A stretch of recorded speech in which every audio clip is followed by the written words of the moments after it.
Hey, what's up, everyone? First of all, I want to welcome you to Chapter 4.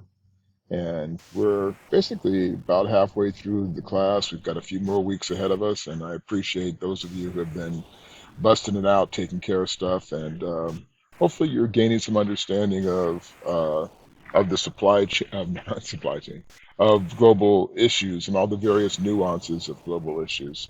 Um, Today we're going to be looking at the issue of supply chains and some of the concerns. Uh, it's interesting on one hand because when we talk about global supply chains and the threats to those supplies, we're really talking about the global economy. Uh, because how we interact and trade with one another is what drives the world economic system. And and ironically, I would even tell you that in lieu of international crises regarding war and confrontations in that matter, uh, that money has what has kept us from uh, going to war and fighting the fights we used to fight historically. Of course, I will say there's a caveat, and that's Ukraine, where Putin has sort of lost his mind and started war again, which has had a tremendous effect on the global economy. But normally, we find that most countries, even those who are adversaries, many would argue China, North Korea, Iran, most of the countries that look at as, in Russia, the ones that we think of as threats today, uh, most of that is really has been kept at a stalemate, if you will, or what we call in my area of international relations, a state of detente, uh, which is like a stalemate. um, but basically, the fact of the international money and keeping money flowing has kept the world relatively at peace, uh, arguably since the end of the Cold War, and you could even arguably even further back than that. And the more that money became more important, money became the main course of diplomacy. And so those who had the most money could dictate the economic policies, and therefore you could also negotiate and squeeze your adversaries to do what you want them to do just by cutting them off or enhancing their economic viability. And by the way, that doesn't mean just the democracies. Democracies have a tendency to also pay off those countries that are controversial, including countries like Iran or countries like North Korea and other places that have been historically, we could argue, have been adversaries. When it comes to money, there's an old cliche that money makes strange bedfellows, and that's very true in this situation that we live in today.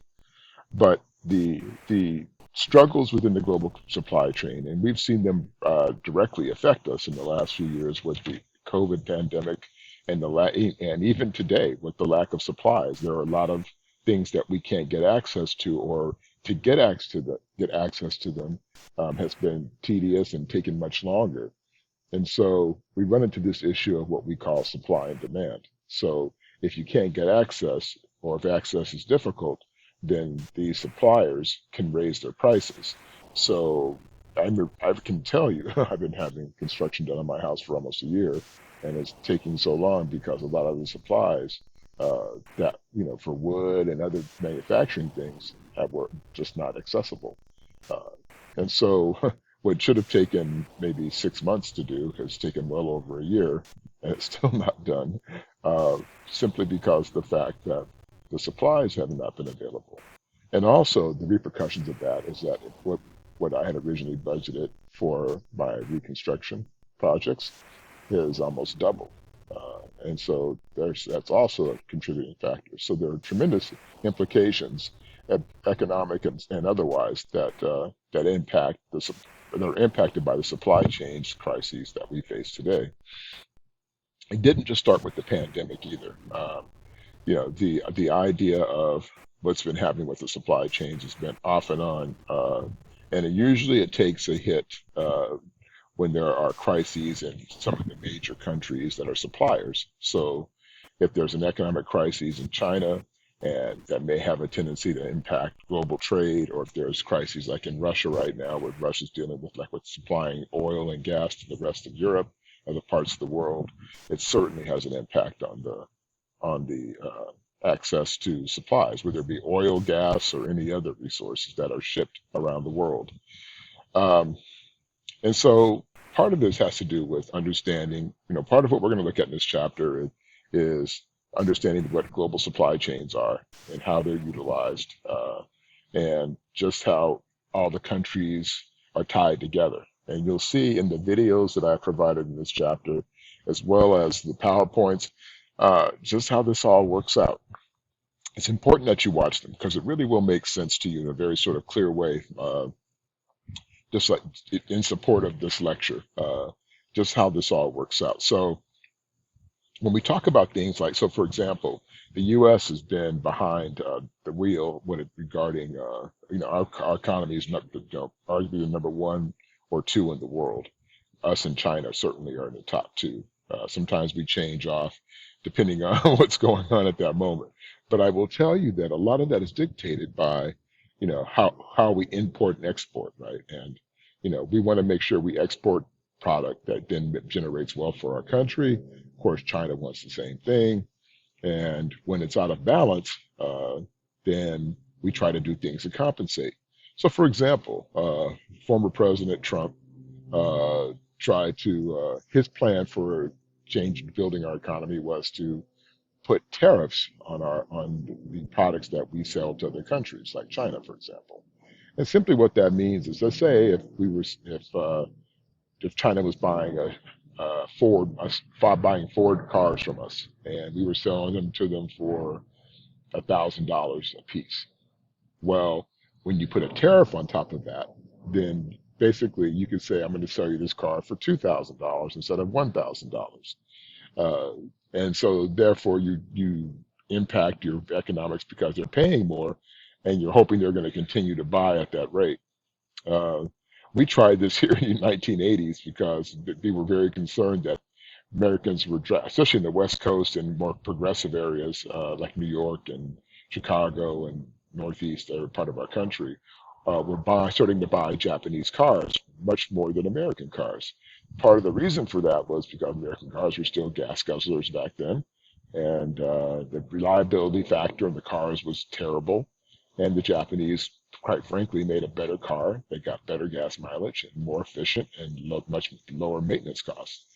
And so America thought they could solve that problem with Americans buying foreign cars by putting tariffs on the import. So that means that, let's say, if the Japanese Toyota or Nissan would have cost you $15,000 initially, uh, now it may with the tariffs that the United States imposed on those cars, that same car may have cost you $20,000. And so their hope was to get Americans buying American cars again. Well, it blew up in their face because Americans still bought Japanese cars.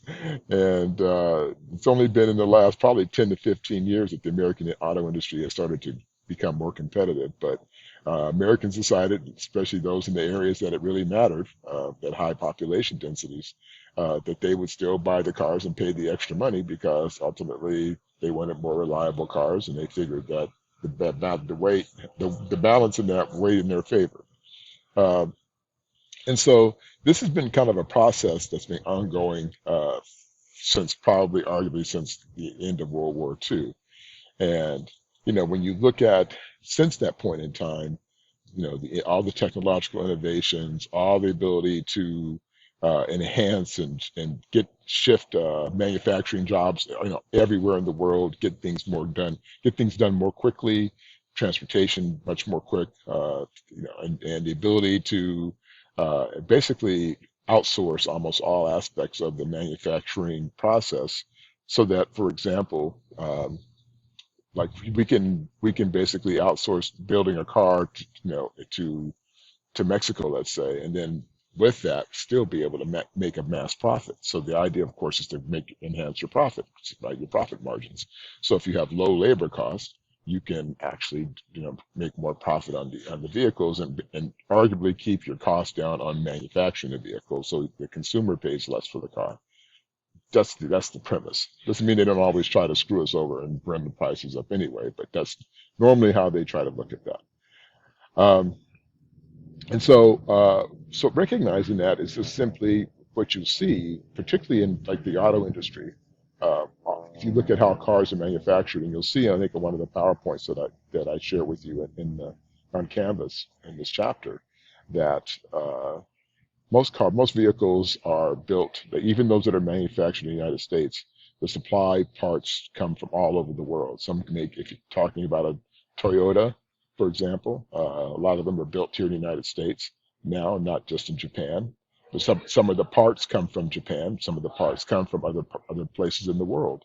So therefore, it really does matter where the influx of parts come from. So it's essential that the global supply chain stays fluid, so that parts can get what they need to get, so that the manufacturing is not impeded by this process. So that's very, very important component.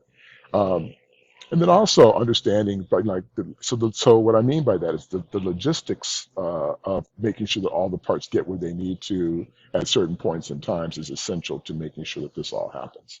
And so um, in that, we have to make sure that one, the political implications, political stability in those countries is solid. We have to try to make sure that we have good relationships with those countries, and to be honest with you, it's really an important component from the fact that as I said, most of our stability, global stability, and inability to fight each other is based on the survival and of our economies. And since the economies drive the global system and enhance it, this is the fundamental ability and foundation for us to maintain it. So when there's a threat to it, it also threatens the stability of the global system across the board. And with that, we also see, for example, the national security implications. So many people don't realize that our national security is tied to our economic security. And anything that is deemed a threat to U.S. national security is considered something we can fight. So even if, for example, let's say if we were importing uranium from Niger, which has huge uranium deposits, even though it's an extremely poor country, exploited by the U.S. and other countries because of uranium. But let's say hypothetically, if Nigeria decided to not supply us with uranium, well, we could justify going to take it anyway because it would be considered a threat to our security, national security, and also economic viability. Same with the supplies of fruits and vegetables from Central America. If it's considered a threat, if they decide not to supply us anymore, we could justify committing actions against them to basically control those things. And we have historically. If you go back and look in the 1950s and 60s, when we took apart Guatemala and Nicaragua and Chile and other countries in the South, we did that strictly for economic gain. Because they were considered a threat to the U.S. economic system, even though you could argue that those countries had the right to self-determination, that in fact their products that they had in their countries that we had made deals with, once they decided they were going to nationalize their product or try to feed their people who were extremely poor, we basically said no, and we came in and basically forced out their leadership, frequently using CIA and other nefarious tactics to overthrow their systems. So this shows you the essence and importance of just giving you sort of a wide angle view of why understanding the global supply chain system and why it's so important that we keep it in place. I think you'll find it to be a really interesting chapter. And then as we move into next chapter, you'll see which deals with China, the rise of China. You'll see also how that plays into that chapter when we get to that next week. All right, you guys, I will stop there and let you get into it, take a good look, and I'll see you guys in the next chapter.